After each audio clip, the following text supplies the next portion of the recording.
So with Katai Curio here, I feel way more like available energy-wise in my Fleshcraft. So this is what I was talking about with the Fleshcraft. So I've got 2% agility now and 340 mastery. Let's see the uptime on that then. By the end of this dungeon. I won't forget to use it now. I'll remember this time. Promise. I can berserk this. No other real good use of berserk here in this, like, first section. So we can do that. Cool.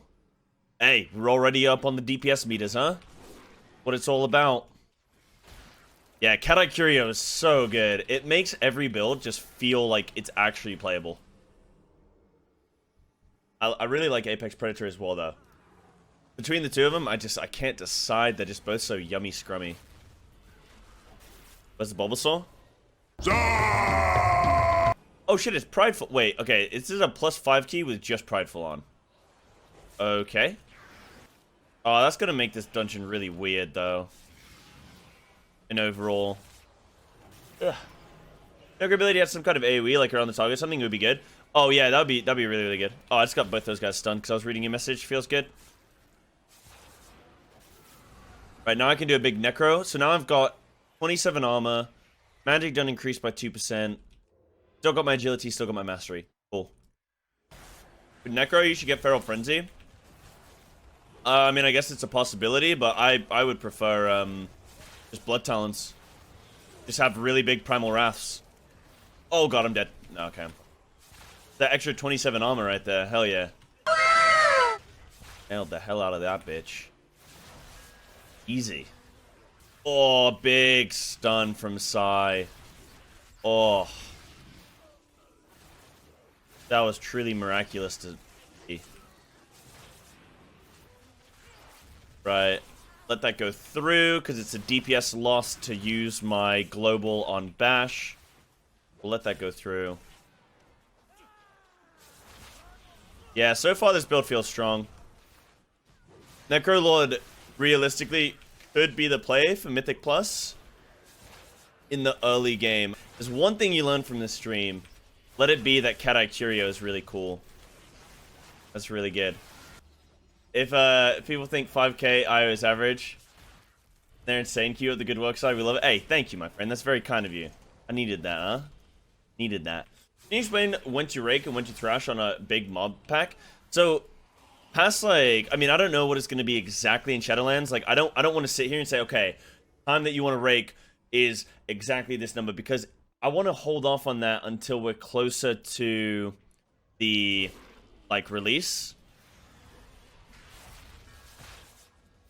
Because things could change with, like, number tuning and stuff. So, like, they could just buff Rake by, like, 1,000%, right? I mean, they're not going to do it. They could buff Rake by 1,000%, and then suddenly, oh, you Rake on everything no matter what situation ever, or whatever, right? In general, like, okay, so I'll base this off of BFA. In BFA, you Rake every... Oh, shit, I've lost my... Oh, no, I have my master. You Rake from 1 to 3 targets. Once you get to, like, 4 targets, you just stop raking, and you just blast swipe and, like, AoE rotation. I always rake from stealth. Always. Like, the best ability to use from stealth.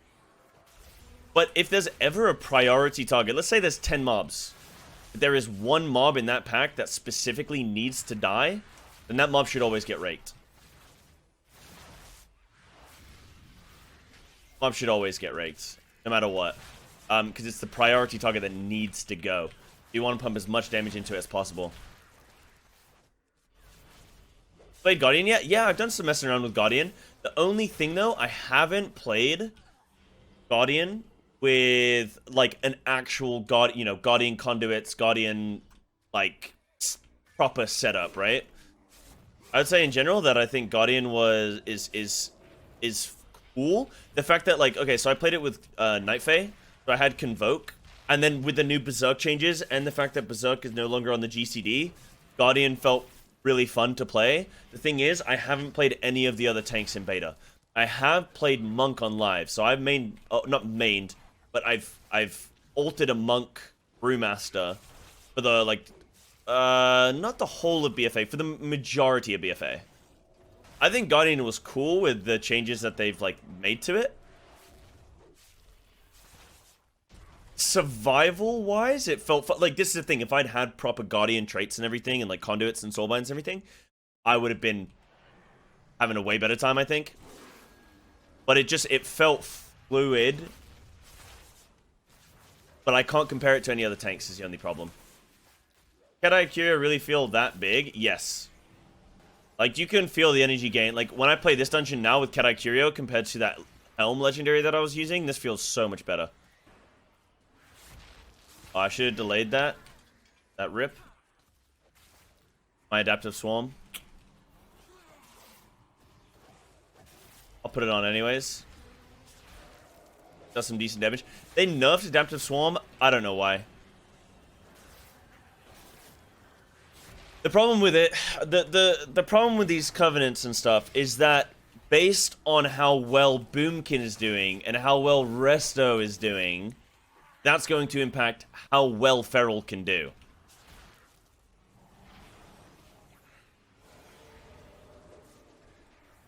Because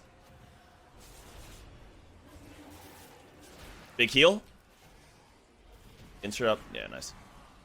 Because if Resto Druid and Boomkin are doing insanely well with Adaptive Swarm, then they have to nerf Adaptive Swarm, right? But then now it's boned for Feral and Guardian or whatever, right? So, like, that's probably what's going to happen. Boomkin and Resto are going to be stronger than Feral.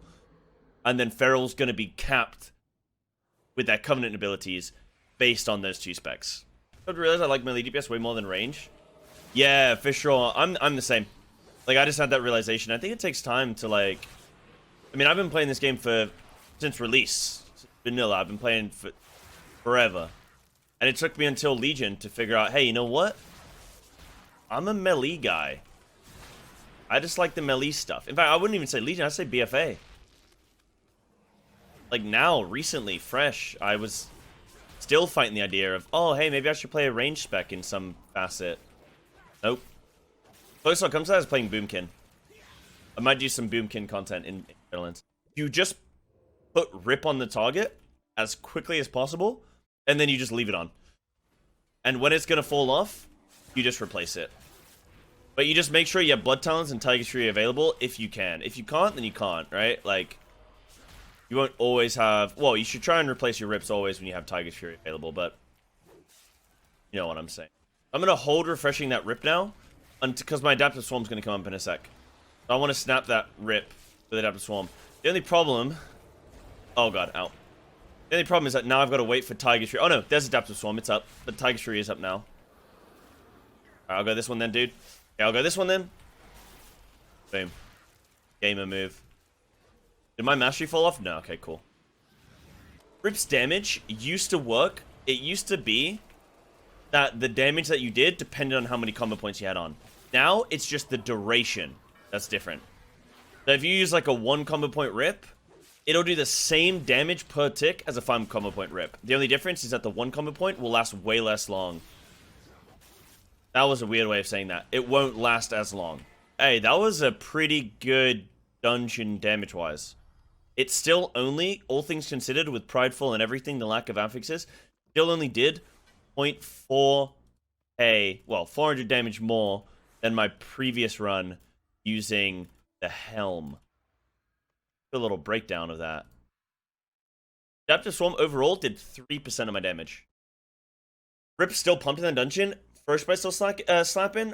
Rake did not quite as much as that previous. I still like this build more. Like, this just felt better. Felt better, damage looked better. I was using... Oh, yeah, so that's the big soulbind. That's like that Fleshcraft, right? So let me show you the Fleshcraft thing. My uptime is the humanoid one. So I had 97% uptime for an additional 340 mastery. My mastery right now, whilst we're AFK in this city with 190 item level gear, is 630 mastery.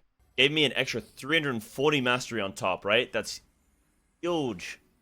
Huge. And obviously mastery is huge right now with Blood Talons, with Primal Wrath, with Ferocious Bite. Like, it's pumping. Real big, yeah. So that gave me 97% uptime. Plus, obviously, the 2% agility, plus the Oh, Tangled. Yeah, plus the 2% agility, plus the 2% magic damage, plus the...